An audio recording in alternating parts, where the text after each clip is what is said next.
ऊ चाहिँ हाम्रो ह्याप्पी पाजी हामीसँग धेरै लङ टाइमदेखि जहिलेदेखि हामी जर्नी स्टार्ट गऱ्यो हामीसँग नै छ, जोडिएको छ। ऊ इन्डियाको भए पनि उसको मनमा चाहिँ नेपालीको लागि धेरै धेरै माया छ। अरे कङ्ग्रेचुलेसन। ठिक छ दाइ। 300 विकेट छ। I will come back to you. Positive point चाहिँ के थियो भन्दाखेरि हाम्रो ओपनिङ 6 ओभरदेखि नै थ्याङ्क यू। र आजको दिन पनि सुरु भइसक्यो दिपेन्द्रको साथमा है त। ल गाइस आज चाहिँ हाम्रो म्याच परेको छ सन्डे क्याम्प देख्न सक्नुहुन्छ एभरेस्ट टुल्सको। र आइसके हामी हाम्रो करणको चाहिँ लास्ट म्याच कहाँतिर करण? यहीँ थियो है। यहाँ चाहिँ 7 डिस्ट्रिक्टमा यहाँनिर के अरे हाम्रो नेपालको गेमहरू पनि यहीँ भएको थियो कतिवटा अन्डर 19हरूको गर्ल्सहरूको यहीँ भएको थिएन? गर्ल्सहरूको यहीँ गेम हुन्छ। म स्टेडियमको नजारा पनि देखाउँछु, एकदम राम्रो छ। 7 डिस्ट्रिक्ट हो यो चाहिँ। अनि सायदै हाम्रो केटाहरू पनि अलरेडी आइसकेको छ होला। राम्रो छ। ल यता क्याप्टेनको पनि आम्बो अब हाम्रो गेम चलिरहेछ होइन। अब हाम्रो गेममा फोकस नगरेर चाहिँ केटाहरूको हालत चाहिँ त्यस्तै। एनपिएलको हेर त के अरे आइपिएलको क्रेज हेर त के छ भन्दै उता एकपल्ट यता हेर न। तिम्रो बहुत दिन दर्शन भएको छ भन न यार। जनता आइपिएल चलिरहेछ 11 बलमा 40 रन चाहिएको छ। अरे फुल सपोर्ट हो आज पन्जाबले पाजीको तर्फबाट। पाजी गयो त। ल ल ठिक छ। अहिले चाहिँ यहाँ म्याच चलिरहेछ। यहाँनिर चाहिँ 7 डिस्ट्रिक्टमा चाहिँ 2 अनि यता 1 ग्राउन्ड छ ओभल है। एकदम दामी ग्राउन्ड छ। यहाँनिर एकाडेमीको ट्रेनिङ पनि भइरहेछ। स्क्रिन चाहिँ त्यहाँ छ हो। यो हो यहाँनिर इन्टरनेसनल म्याचहरू पनि हुन्छ। आई थिङ्क युए को होम ग्राउन्ड यहाँनिर। क्याप्टेन आज क्याप्टेनलाई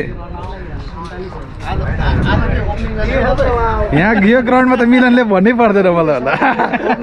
सुन न के छ गेम प्लान के छ? तपाईँ 10 ओभर भन्दा ज्यादा टिक्नु अब अहिले गेममा भित्र जाउँ होइन, सल्लाह गरौँ न गेम प्लान के हुन्छ। ठिक छ। तपाईँलाई त पुरै अनि 10 ओभर खेल्न नसक्ने भन्ने कुरो आयो।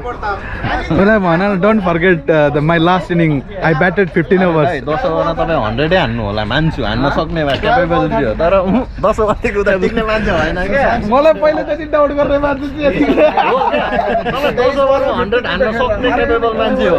तर त्यहाँदेखि मलाई पहिल्यैदेखि डाउट गर्ने मान्छे त यहाँ पनि के त। ल केटाहरूको एनपिएलमा पनि यस्तो भइरहेछ।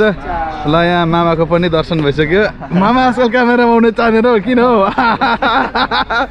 ल ल ल को चाहियो सर? को चाहियो? ह्याप्पी सिंह चाहियो सर। आइपिएल में 5 छक्का हाल्ने मलाई परफेक्ट मान्छे हो। यही थाहा छैन। अभी क्या स्टेटस चल रहा है पाजी? क्या 5 बलमा 29 नहीं नेपाली में भनिदिनु के? नेपालीमा 5 बलमा 29 रनको आवश्यकता हो। अब यो ठाउँमा शशाङ्क सिंह खेल्दैछु। यो मान्छे त म जस्तो कन्फिडेन्स मान्छे त छैन। यो ठाउँमा मलाई आउनु पर्छ। फेरि तिमी हानिदिन्छ। यो ब्याटिङ गर्न एकदम राम्रो हुन्छ जस्तै छ। अनि पिचमा अलिक क्र्याक देखिरहेछ। घाम डुबेपछि चाहिँ अलिकति ब्याटमा बल नआउने होला सायद, त्यस्तै छ कन्डिसन। केटाहरूले ब्याटिङ पहिला गरेर राम्रो स्कोर बनायो भने जित्ने सम्भावना धेरै राम्रो छ।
अरे कङ्ग्रेचुलेसन ठिक छ त है 300 wickets I will come back to you wait hello how are you hello captain congratulation congratulation ओ भाइ कङ्ग्रेचुलेसन 150 दुबईमा धेरै समयदेखि खेल्नु भएको थियो र आज 300 विकेट होल्ड गर्नुभयो कस्तो फिलिङ लागिरहेको धेरै मनमा खुसी लाग्यो नेपाली सङ्घ खेल्नको लागि सबै साथी धेरै के भन्छ इन्जोय गर्नेको मान्छे हो सबै अब तपाईँ जस्तो सिनियर मान्छेसँग खेल्नेको मौका अब के भन्छु दिलमा लड्डु फुट्यो जस्तो ऊ चाहिँ हाम्रो ह्याप्पी पाजी हामीसँग धेरै लङ टाइमदेखि जहिलेदेखि हामी जर्नी स्टार्ट गऱ्यो हामीसँग नै छ जोडिएको छ ऊ इन्डियाको भए पनि उसको मनमा चाहिँ नेपालीको लागि धेरै धेरै माया छ अनि त्यही भएर हामीसँग नै जोडिएको छ हामीसँग नै खेल्न रमाइलो लाग्छ उसलाई आज 300 विकेट होल्ड गरेको छ धेरै धेरै बधाई छ यस्तै नै राम्रो गर्दै जानु रेकर्डहरू बनाउँदै गर्नु र हाम्रो टिमलाई विनिङ गराउँदै जानु थ्याङ्क यू सो मच गर्छु ल आज हामीसँग हुनुहुन्छ सौरभ भुर्तेल आजको म्याचको म्यान अफ द म्याच 27 बलमा 50+ रन हान्नुभएको छ अनि आज धेरै पछि तपाईँको ब्याटबाट रन आएको छ र कस्तो फिल भइरहेछ यस्तोरी म्याचमा रन आउँदा धेरै पछि मेरो ब्याटमा रन आएको छ प्रयास गरेको थिएँ कि धेरै अघिदेखि प्रयास गरिरहेको थिएँ राम्रो खेल्ने तर आज चाहिँ लक्कीली आज चान्स लाग्यो अनि तपाईँको first 50 from the average well right so आज फर्स्ट 50 हिट गर्दा अनि पछि चाहिँ टिमलाई चाहिँ विनिङ गराउनु भएको छ अनि तपाईँको माइन्डसेट चाहिँ के थियो जब ब्याटिङ गर्न जानुभएको थियो धेरै भइसकेको थियो रन नलागेको आज चाहिँ के पोजिटिभ पोइन्ट लिएर म्याचमा चाहिँ ब्याटिङ गर्न जानुभएको थियो पोजिटिभ पोइन्ट चाहिँ के थियो भन्दाखेरि हाम्रो ओपनिङ 6 ओभरदेखि नै थ्याङ्क यू